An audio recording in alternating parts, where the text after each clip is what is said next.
Shalom, salam sejahtera bagi Bapak Ibu, Saudara-saudara, anak-anak yang dikasihi oleh Tuhan Yesus Kristus. Berjumpa kembali bersama saya Pendeta Eka di dalam renungan firman Tuhan pada hari ini, Kamis 22 September 2022. Sukacita dan damai sejahtera dari Tuhan Yesus kiranya menyertai hidup kita sekalian. Puji nama Tuhan. Sampai pada pembacaan firman Tuhan pada hari ini, yakni kitab Yesaya pasal 23. Kiranya firman Tuhan yang kita baca dan renungkan sungguh memberkati hidup kita. Baik, sebelum kita akan merenungkan bagian firman Tuhan hari ini, kita berdoa bersama. Tuhan Allah Bapa di surga, di dalam nama Tuhan Yesus, kami sungguh bersyukur atas kasih setia Tuhan yang boleh kami alami dari hari ke hari. Biarlah semuanya itu menjadikan kami semakin mengenal pribadi Tuhan dalam pengalaman hidup kami bersama dengan Engkau. Karena itu kami mau terus dekat dengan Tuhan dan firman Tuhan yang mengisi hati pikiran kami. Mampukan kami untuk memahami apa yang Kau maksudkan dalam kitab suci. Juga Engkau menolong kami untuk kami dapat terapkan dalam hidup kami. Terima kasih Bapa, terpujilah namamu. Demi nama Tuhan Yesus kami berdoa. Haleluya. Amin. Yesaya pasal 23 ayat 1-18 saya akan bacakan, demikian firman Tuhan. Ucapan ilahi tentang Tirus. Merataplah hai kapal-kapal Tarsis, sebab Tirus sudah rusak. Tiada lagi rumahmu dan pangkalanmu. Ketika mereka masih di negeri orang Kitim, telah dinyatakan hal itu kepada mereka. Berdiam dirilah hai penduduk tanah pesisir, hai saudagar Sidon. Suruhan-suruhanmu mengarungi laut, dan berlayarlah di samudra besar. Barang-barang yang dimasukkan ke Sidon ialah gandum dari Sihor dan panen daerah Nil, sehingga kota itu menjadi pasar bagi bangsa-bangsa. Tahulah malu hai Sidon, sebab laut, benteng laut berbicara katanya, aku tidak pernah menggeliat sakit dan tidak melahirkan. Aku tidak pernah membesarkan anak-anak teruna dan tidak mengasuh anak-anak dara. Apabila kabar tentang Tirus itu sampai ke Mesir, mereka akan gemetar mendengarnya. Mengungsilah ke Tarsis, merataplah, hai penduduk tanah pesisir. Inikah kotamu yang beria-ria, yang asalnya dari zaman purbakala? Orangnya telah melawat ke tempat yang jauh untuk merantau ke sana. Siapakah yang memutuskan ini atas Tirus, kota yang pernah menghadiahkan mahkota, yang saudagar-saudagarnya, pembesar-pembesar dan pedagang-pedagangnya, orang-orang mulia di bumi? Tuhan semesta alam yang telah memutuskannya untuk mematahkan kesombongan, untuk menghinakan segala yang permai dan semua orang mulia di bumi. Kerjakanlah ladangmu seperti di tepi sungai Nil, hai putri Tarsis. Sudah tidak ada lagi galangan-galangan kapal. Tuhan telah mengacungkan tangannya terhadap laut dan membuat kerajaan-kerajaan gemetar. Ia telah memberi perintah mengenai Kanaan untuk memusnahkan benteng-bentengnya. Dan ia telah berfirman, engkau tidak akan beria-ria lagi, hai anak dara yang digagahi, hai putri Sidon. Bangkitlah, mengungsilah kepada orang Kitim. Di sana pun juga tidak akan ada tempat yang senang bagimu. Lihat negeri orang Kasdim, bangsa itulah yang melakukannya, bukan orang Asyur. Mereka telah menyerahkan Tirus kepada binatang-binatang gurun. Mereka telah mendirikan menara-menara pengepungan dan telah meratakan puri-puri kota itu dan membuat kota itu menjadi reruntuhan. Merataplah hai kapal-kapal Tarsis, sebab sudah dirusakkan bentengmu. Pada waktu itu Tirus akan dilupakan 70 tahun lamanya, sama dengan umur seorang raja. Sesudah lewat 70 tahun akan terjadi kepada Tirus seperti terjadi kepada perempuan sundal dalam nyanyian ini. Ambillah kecapi, kelilinglah kota, hai sundal yang dilupakan. Petiklah baik-baik, bernyanyilah banyak-banyak supaya engkau diingat orang. Dan sesudah lewat 70 tahun Tuhan akan memperhatikan Tirus sehingga ia kembali mendapat upah sundalnya, dan ia akan bersundal dengan segala kerajaan yang ada di muka bumi. Labanya dan upah sundalnya akan kudus bagi Tuhan, tidak akan ditahan atau disimpan, tetapi dengan labanya itu akan disediakan makanan yang cukup dan pakaian yang indah bagi orang-orang yang diam di hadapan Tuhan.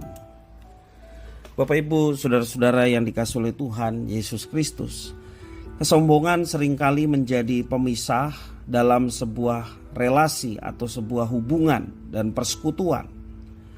Sebab kesombongan membuat kita merasa lebih baik daripada orang lain. Dan ironisnya, manusia berani menyombongkan diri di hadapan Tuhan Allah yang empunya segalanya. Jadi tidaklah mengherankan jika dikatakan bahwa kesombongan manusia mendahului kejatuhannya di dalam dosa. Kesombongan itulah yang dilakukan oleh penduduk Tirus, juga penduduk Sidon yang tertulis dalam kitab yang kita baca hari ini. Dan pada akhirnya Tuhan menghukum penduduk yang sombong di Tirus dan Sidon. Dan kedua kota itu adalah kota yang maju, menjadi pusat perdagangan dan memiliki pelabuhan terbesar di masa itu. Kehidupan penduduknya sangat sejahtera karena memiliki kekayaan yang luar biasa. Sayangnya, kekayaan itu hanya sebatas materi, tidak diikuti dengan kekayaan moral. Hati dan perbuatan orang Sidon, demikian juga orang Tirus, mereka penuh dengan kejahatan. Tidak heran jika banyak nabi yang diutus Tuhan untuk menegur Sidon dan Tirus. Seperti Nabi Yesaya yang kita baca hari ini. Ada juga Nabi Yeremia, ada Nabi Yeskiel, Yoel, Amos, Zakaria yang menegur kedua kota yang penduduknya begitu penuh dengan kesombongan. Tujuan para nabi ini menegur mereka supaya mereka bertobat dan terhindar dari penghukuman Tuhan Allah.